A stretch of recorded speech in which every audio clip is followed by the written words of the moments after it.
Nzambe mokili ya biloko binso apambola bino banso na kombo se moko ya mwana wa ye mobikisi na biso Yesu Kristu. Nasepeli mingi pona mokolo mwa lelo o Nzambe apesi biso lisusu libaku ya kosolola maimatali liloba lia ye. Nazali kotondo Nzambe botondi pona bolingo bwa ye pona biso epai na biso bana ba ye. Alingi biso mingi yango nde apesa biso liloba lia ye po ete elingisa biso toyeba ye po ye aza elimu. Ezali ngai Tito Nganda boye bolamu na emission na biso liloba lia Nzambe elobi nini. Lelo tokopesa eyano na liloba liye tolobaki mbala eleki to na motuna moye totunaki na mbala eleki. Na suka ya liteya lia biso ya mbala elekaki totunaki motuna moko. Tomonaki ete Nzambe oyo solo asepelaka te na liwa ya moto mabe. Nzambe alingi ete moto ya mabe abongola bizaleli bia ye pe azala na bomoi azwa lobiko. Na suka totunaki motuna, alors Nzambe alingi te ke moto mabe akufa. Nzambe asepelaka te na liwa ya moto mabe. Totunaki ete liwa ezali eloko nini? Esengeli toluka toyeba liwa ezali eloko nini. Yango ezali motuna oyo tokoyanola lelo. Donc tokopesa eyano na motuna moye pona Nzambe oyo ya solo. Liwa ezali eloko nini? Pona Nzambe oyo ya solo. Parce que Nzambe ya lokuta pe azali. Nzambe ya se. Tozotuna motuna mwa biso pona Nzambe oyo ya solo. Wakela likolo na se na biloko biso. Pona ye. Liwa ezali eloko nini? Po to yanola na motuna moye tokokende na liloba lia Nzambe. Po tozwa eyano. Po maema so Nzambe oyo ya solo alinga bana bayeba. Atia yango na makomi. Po ete soki bana bayeba za na mituna. Balingi bayeba mokano mwa ye to liloba lia ye bakende na kati ya Biblia po ete bazwa biyano na mituna mia bango. Liloba lia Nzambe ezali koloba nini? Pona motuna moye. Liwa ezali eloko nini? Tokokene na buku ya 1 Corinthiens chapitre 15 to chapitre zomi na mitano. Buku wana ya 1 Corinthiens chapitre zomi na mitano ekopesa biso eyano na motuna mwa biso. 1 Corinthiens chapitre zomi na mitano verset tukumi bale na motoba ezali koloba boy. Monguna ya suka oyo ekopanzana ndele ezali liwa. Liloba Nzambe elobi nini? Liloba Nzambe elobi teke moninga. Tikana tanga lisusu. 1 Corinthiens chapitre zomi na mitano verset tukumi bale na motoba elobi boy. Monguna. Boyoki liloba lina? Monguna elobi te. Elobeli biso te ke ezali moninga. Monguna ya suka oyo ekopanzana ndele ezali liwa. Liloba lia Nzambe na 1 Corinthiens chapitre zomi na mitano verset tukumi bale na motoba eyebisi biso polele ete liwa ezali monguna, ezali moninga te. Liwa ezali monguna ya suka oyo ekopanzana ndele.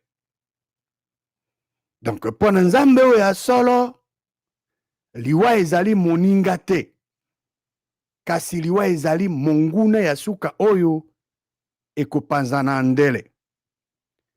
Bato oyo baza na mosala ya sokoto oyo tobengaka bango basoda bakendeke bitumba. Soda ayekoli lolenge nini akoboma monguna. Monguna pe ayekoli lolenge kani ya eloko nini akosala pa boma pe moninga na monguna na ye. Elingi koloba mawa mazali te.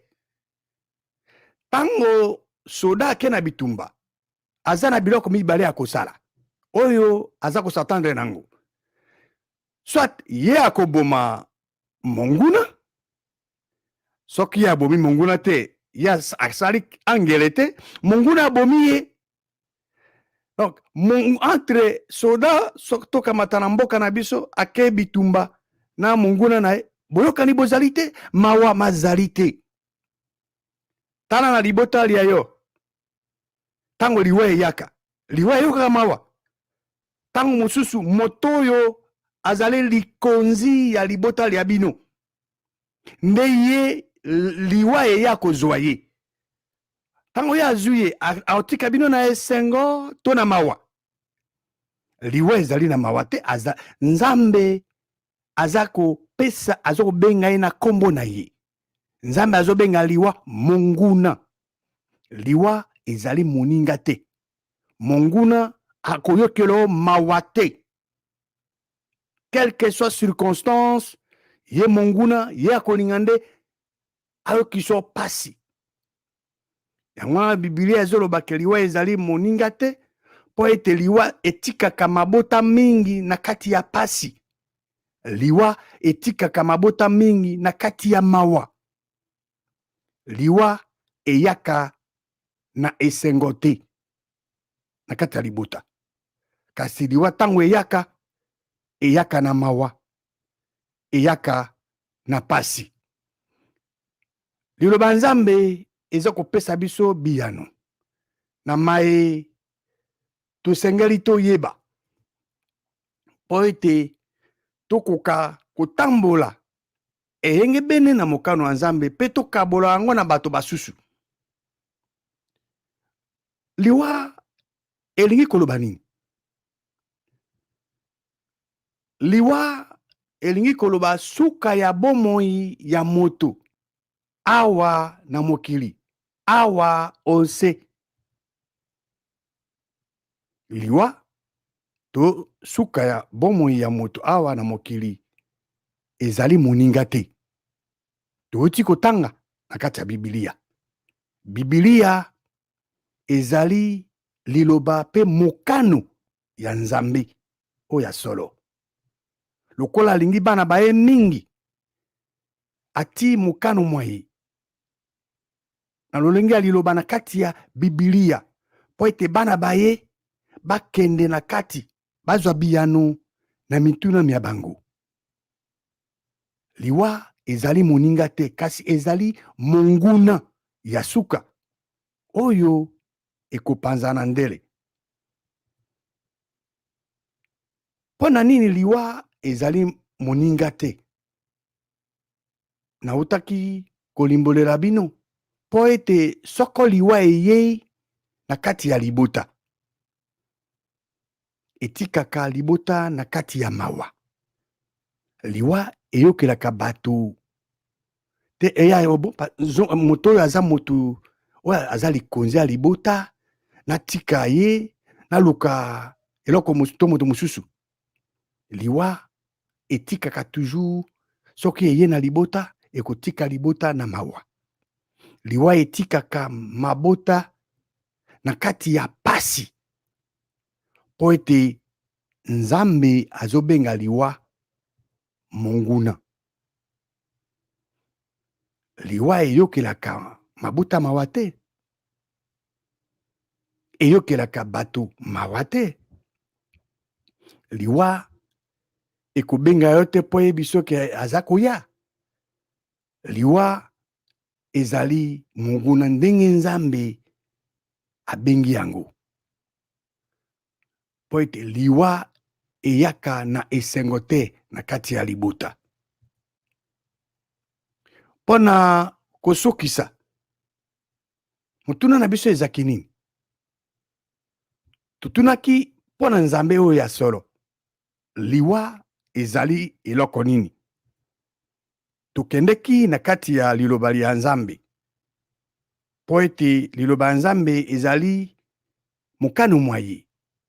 Tukozwa yango na kati ya Biblia na 1 Corinthiens chapitre 15 verset 29 epesaki biso eyano na motuna mwa biso.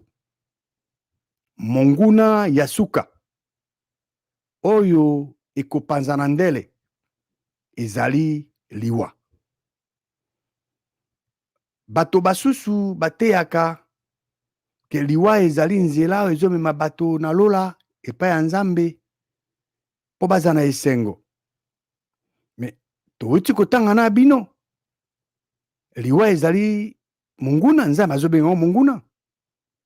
Nzambe oyo ya solo alobi na kati ya liloba ya ye ete liwa ezali moninga te, kasi monguna oyo ekopanzana ndele.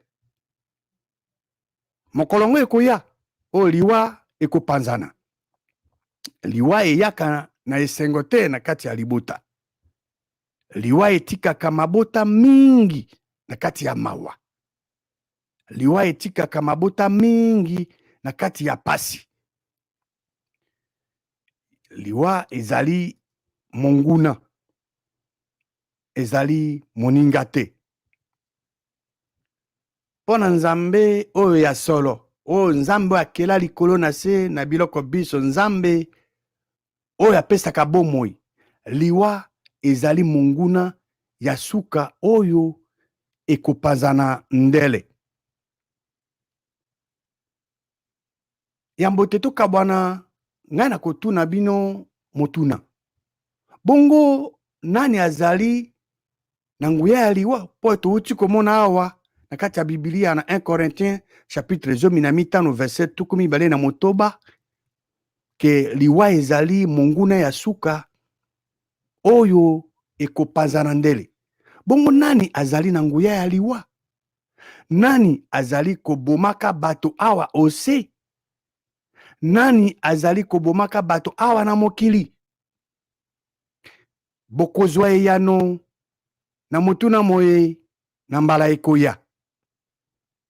Nzambe oyo ya solo, Tata Yesu Kristu, apambola bino banso na kombo ya mokonzi na biso Yesu Kristu.